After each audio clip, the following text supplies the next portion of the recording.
Assalamualaikum warahmatullahi wabarakatuh.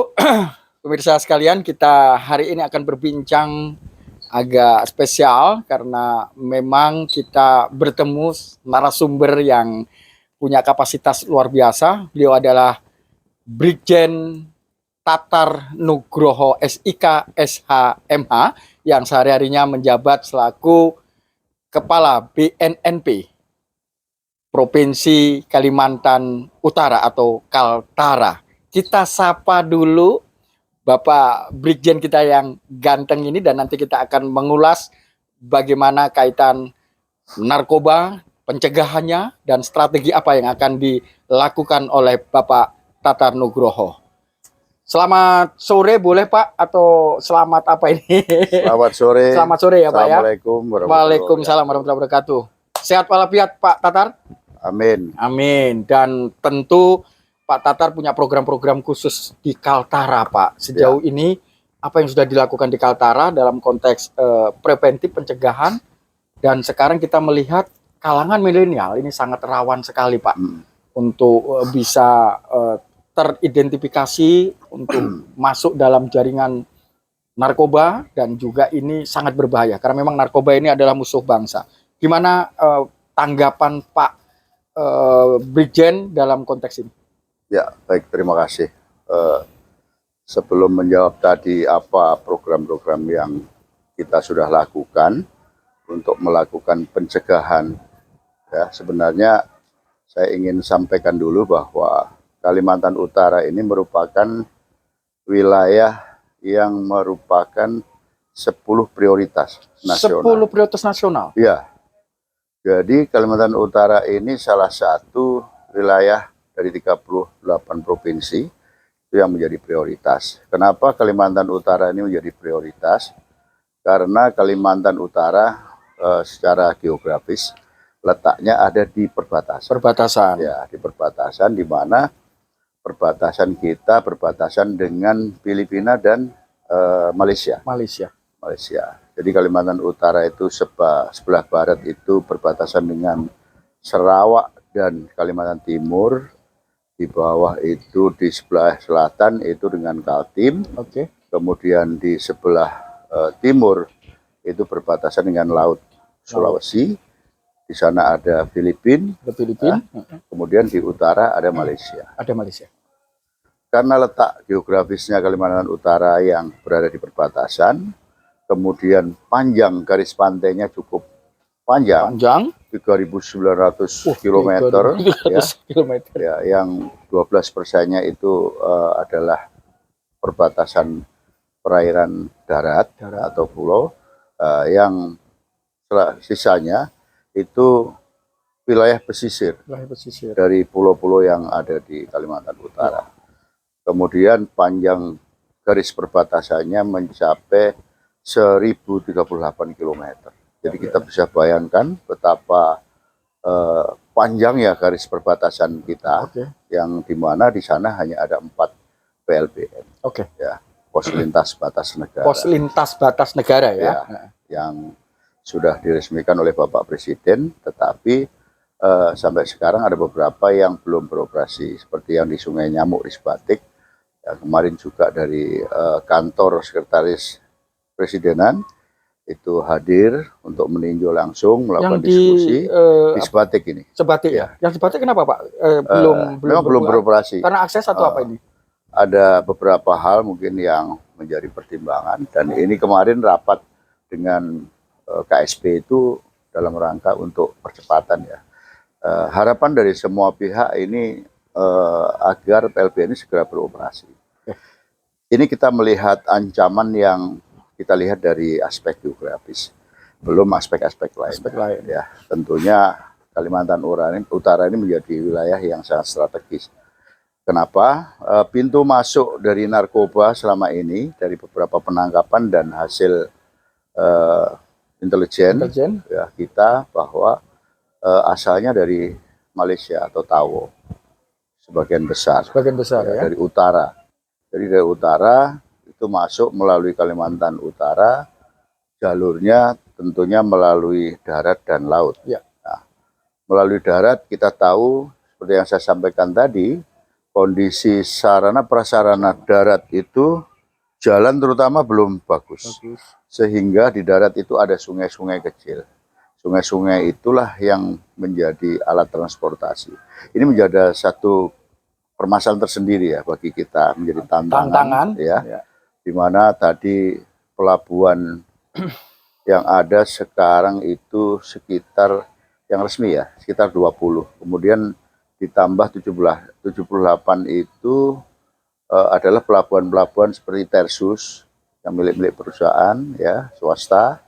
Kemudian terminal untuk kepentingan sendiri, TUKS. Nah, itu juga merupakan satu potensi ancaman daripada masuk narkoba. Tetapi yang jelas dari hasil penelitian kita dan hasil penangkapan yang sudah kita lakukan bahwa di Kalimantan Utara ini menjadi pintu masuk yang terbesar adalah melalui perairan ya, atau Pak, laut. Ya. Oke, Pak, kalau kita melihat kondisi geografis wilayah yang begitu luas dan ini juga menjadi ancaman, apakah Pak Brigjen juga melakukan community base atau melibatkan masyarakat untuk intelijen dan lain sebagainya? Pasti ya. Jadi saya tadi belum melanjutkan, saya tadi baru gambarkan tentang kondisi geografis ya. Nah, kemudian ditambah lagi permasalahan-permasalahan lain seperti permasalahan sosial, ya kependudukan, ekonomi, banyak sekali aspek yang secara tidak langsung berimplikasi terhadap maraknya narkoba. Salah satu contoh begini. Misalnya, seorang nelayan kalau berlayar 1 minggu mungkin 10 juta nggak dapat. Tetapi dia menjadi kurir, itu dalam 1 hari, 1 malam aja, itu biasa dapat 40 juta. 40 juta? Gitu kan. Kalau dia bawa 1 kilo, 2 kilo, 40 juta. Nanti kalau bisa bawa banyak lagi, seperti pengalaman penangkapan di awal tahun kemarin, 25 kilo, kita tangkap, kita kejar sampai wilayah Talisayan, Bro, itu biaya untuk penangkapan pengambilan atau kurir menjemput ke Tawo kemudian mengantar ke sampai Sulawesi itu 300 juta. 300 juta. Dan kapal dibelikan oleh bandar 187 juta. Nah, itu berhasil diungkap oleh BNN, Pak ya. Nah, untuk menghadapi semua ancaman di seluruh Indonesia, Kepala BNN telah mencanangkan sebuah kebijakan di mana ada 6 kebijakan. Yang pertama penguatan bidang kolaborasi. Penguatan kolaborasi. Jadi kita tidak akan bisa berhasil tanpa kolaborasi yang baik. Ya. Kemudian penguatan intelijen. Itu penting. Nah, kemudian yang ketiga adalah penguatan pesisir dan perbatasan. Pesisir dan perbatasan. Ya. Keempat penguatan kerjasama dengan perbatasan negara tetangga. Itu. Kemudian kelima adalah penguatan ikonik dan tematik. Nah, yang keenam adalah penguatan sumber daya manusia dan sarana prasarana. Nah, itulah yang menjadi penekanan dari Kepala BNN RI sehingga kita melakukan semua upaya berdasarkan kebijakan Kepala BNN RI. Salah satu contoh penguatan kolaborasi, kita menjalin kolaborasi bersinergi dengan berbagai stakeholder yang ada di sana. Angkatan Laut, Polri, kemudian Bea Cukai, PSDKP, apa saja stakeholder yang berkepentingan yang bisa mendukung di dalam pencegahan dan pemberantasan penyalahgunaan dan peredaran gelap narkotika di wilayah Kalimantan Utara. Ya. Selain itu ada namanya Instruksi Presiden. Instruksi Presiden nomor 1 tahun 2001 itu tentang Rencana Aksi Nasional P4GN. Di mana dalam rencana aksi nasional ini seluruh stakeholder itu diwajibkan melakukan upaya dari P4GN pencegahan dan pemberantasan penyalahgunaan dan peredaran gelap narkotika dan prekursor narkotika. Itu sehingga ini yang menjadi konsen kita di dalam kita melakukan pencegahan dan pemberantasan. Bagaimana kita berkolaborasi, kemudian kita meningkatkan kemampuan intelijen kita, penguatan intelijen, kemudian kita melakukan penguatan di wilayah-wilayah perbatasan dan pesisir, kemudian juga kita melakukan kerjasama dengan pihak negara tetangga, Malaysia. Dalam hal ini kami selalu berkomunikasi dengan LO dari Malaysia, Polisi Diraja Malaysia, juga kita berkolaborasi dengan kalau di Indonesia Bakamla, kalau di Bakamla. Malaysia namanya Agensi Penguatkuasaan Maritim. Agensi Penguatkuasaan Ya, Maritim ya, Pak ya. IPMM. Iya, iya, iya. Iya. IPMM. Itu kita juga sudah melakukan komunikasi untuk sharing informasi itu. Jadi ini salah satu upaya. Kemudian selanjutnya kita melakukan kegiatan penguatan ikonik. Oke. Ikonik dan tematik. Tematik. Ya, tematik itu bagaimana kita melihat fenomena-fenomena di lapangan, apa yang kira-kira cocok yang saya lakukan untuk kondisi di lapangan. Tentunya Masing-masing daerah berbeda ya. Wilayah berbeda. Berbeda. Nah itu. Nah kita sudah melakukan berbagai kegiatan juga. Contohnya dengan kegiatan-kegiatan yang sekarang sedang tren kan pemuda, remaja. Nah, kita melakukan seperti itu. Salah satu upaya kita bagaimana kita menguatkan ketahanan remaja, ketahanan diri remaja. Dan ketahanan keluarga ya, juga, Pak. Kemudian ketahanan keluarga. Ya. Nah, kita melihat caranya apa? Oh, kita menjadi inspektur upacara, pembina upacara di sekolah-sekolah, ya. Misalnya gitu. Kemudian kita melakukan pelatihan-pelatihan life skill, soft skill. Kalau life skill tentang kognitif, ya kemampuan dia. Betul. Ini. Tetapi kalau life skill ini bagaimana membentuk karakter, ya karakter anak-anak kita supaya dia memiliki ketahanan yang kuat terhadap narkoba. Karena kita berbicara narkoba ini kita terlepas dari supply and demand. Permintaannya tinggi, pasti pemenuhannya akan tinggi. Mengalir. Tidak ada permintaan, maka tidak ada juga orang yang jualan. Gitu. Ini prinsip ekonomi juga. Nah, bagaimana kita menekan itu? Salah satunya tadi melalui pencegahan, pendayagunaan masyarakat, bagaimana kita mendorong keikutsertaan masyarakat. Masyarakat ini luas, termasuk tokoh masyarakat, tokoh pemuda, tokoh adat, tokoh agama, kemudian juga pelaku-pelaku usaha yang ada di sana. Bagaimana kita mendorong, di sana ada Pertamina, Pertamina kita dorong untuk terlibat di dalam ini. Ini sudah dibangun. Ada satu kampung narkoba di Tarakan yang kita sedang transformasi untuk menjadi kampung inspiratif, warna-warni yang bersih dari narkoba. Bersinar ya, bersih dari bersinar. Bersinar. Ya. Jadi kampung itu tadinya menjadi mallnya narkoba. Jadi menjabat stigma dari masyarakat bahwa itu mall narkoba di situ. Kalau masuk situ stigma pasti negatif. Ya. Dan kasihan anak-anaknya terdampak dari jual beli narkoba yang dilaksanakan di kampung itu, sehingga ada yang banyak yang putus sekolah, yang tidak bisa sekolah. Kenapa? Karena orang tuanya masuk penjara, yang laki-laki ibunya kawin lagi, anak ditinggalkan dan sebagainya. Banyak permasalahan sosial itu, pengangguran tinggi, kemudian mereka masalah sosial lain, keamanan, ya kriminalitas itu meningkat, kemudian buruknya lingkungan, gaya hidup sehat yang tidak terbangun di situ. Sehingga kami berkolaborasi dengan semua stakeholder, khususnya di Polda Kaltim, Kalimantan Utara, kita membangun desa itu, kelurahan itu, kita transformasi pelan-pelan, kita bangun bagaimana mereka mampu mewujudkan sistem keamanan lingkungan yang swadaya dari masyarakat, yang timbul dari masyarakat itu sendiri. Memang awalnya susah. Kita mulai dari kita yang jaga dulu. Nah, ini kita sedang membangun, nantinya kampung itu akan kita buat sistem portalisasi, kemudian pasang CCTV, kemudian rumah-rumah itu oleh anggota Polri dicat bersama-sama dengan TNI, ya kan, dengan stakeholder lain. Pertamina ikut menyumbang, BI ikut menyumbang, semua ikut terlibat di dalam kegiatan ini. Jadi, Pak, kalau kita melihat bahwa apa yang Bapak sampaikan untuk proses pencegahan dan pemberantasan, bahkan Bapak juga sudah mendrive anak muda untuk memberikan life skill dan soft skill. Tetapi bagi para remaja, Pak, ini yang kita khawatirkan adalah mereka yang sudah kecanduan. Nah, ini kan harus memerlukan apa namanya, Pak? Memerlukan upaya maksimal, langkah-langkah rehabilitasi. Apa yang dilakukan teman-teman di BNN, Pak? Baik. Tadi belum sampai situ. Memang tadinya kita mau ke sana. Ya. Nah, jadi selain pencegahan, yang tidak kalah pentingnya adalah bagaimana kita melakukan rehabilitasi. Rehabilitasi. Tentunya ini langkah kuratif ya, artinya penyembuhan. Tapi istilah di narkoba ini bukan penyembuhan karena tidak bisa sembuh. Tidak bisa sembuh. Oh ya, seperti kanker itu tidak sembuh, dia hanya pulih aja, dipulihkan kembali, kondisinya normal kembali lah itu ya.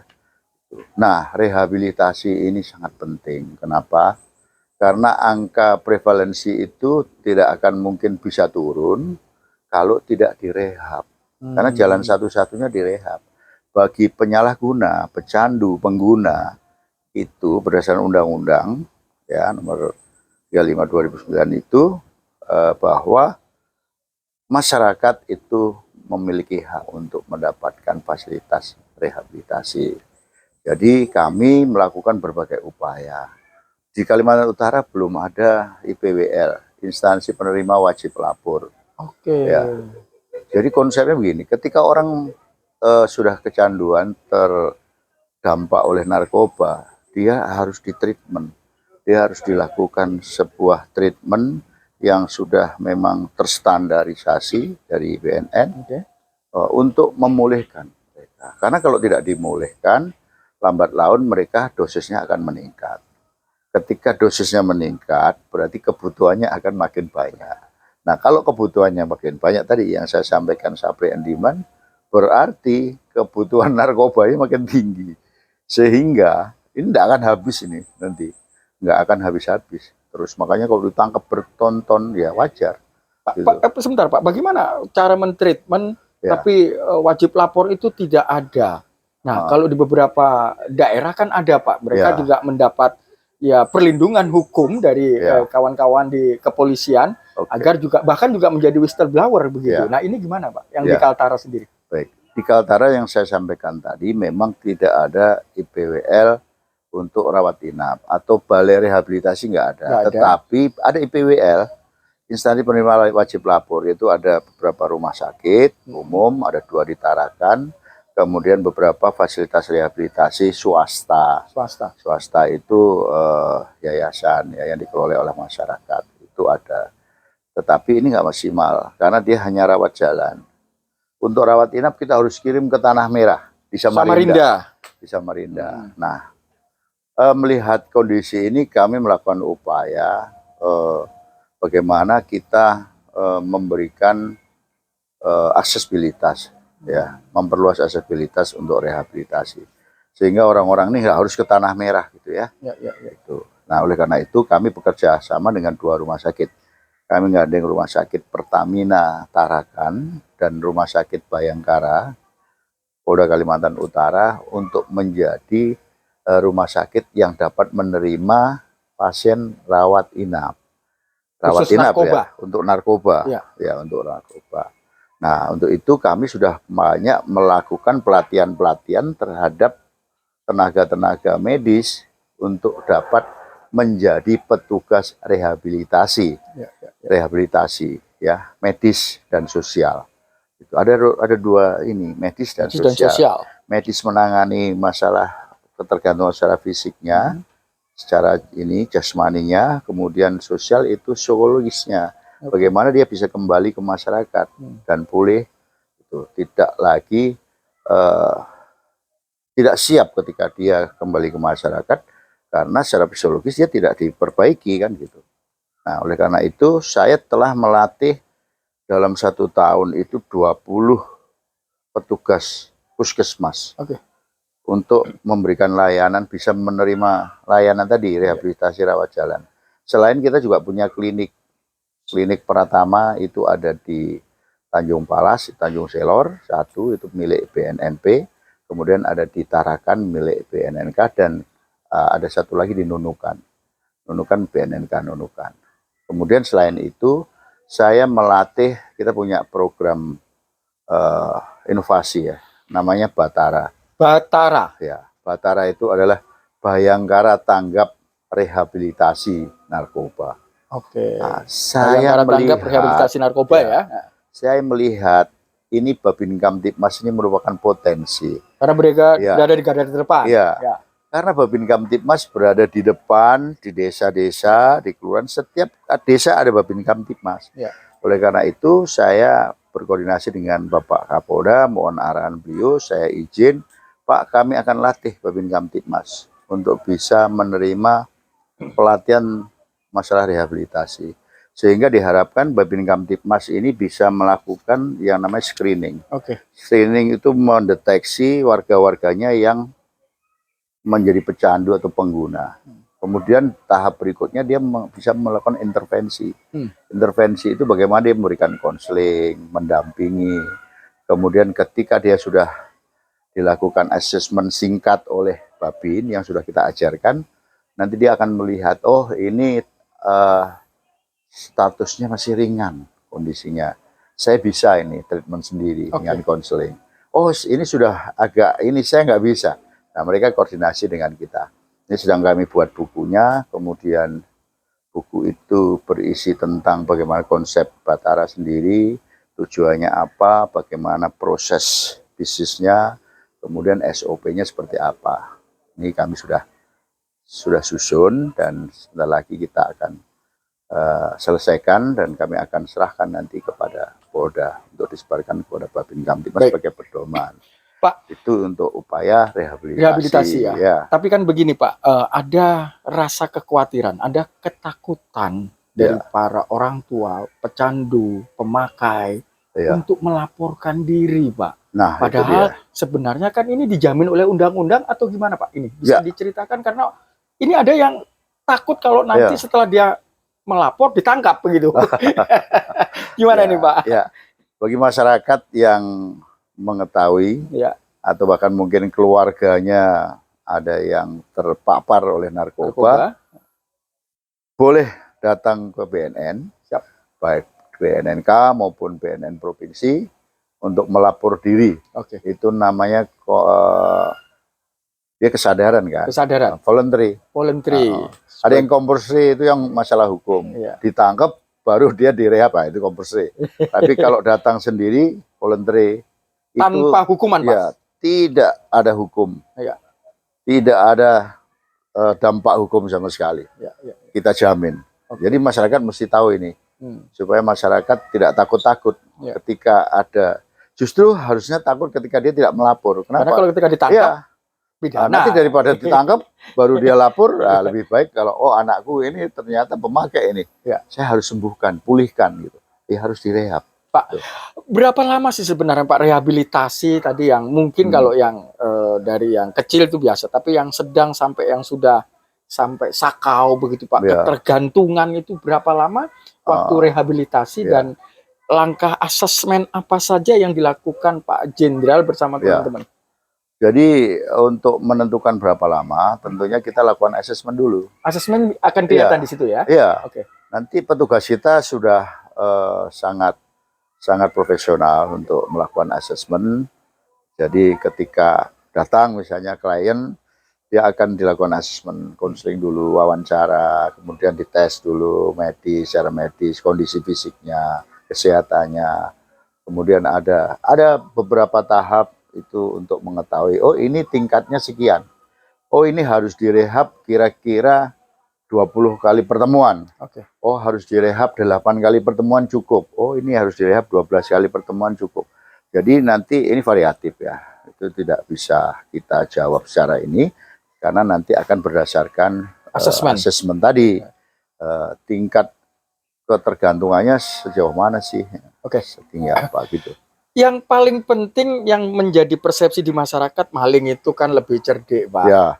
Bandar itu punya sandi. Nah Bapak tadi punya strategi intelijen. Bagaimana untuk mengetahui mereka agar mereka juga bisa segera ditangkap begitu dan teman-teman juga bisa bekerja secara masif begitu.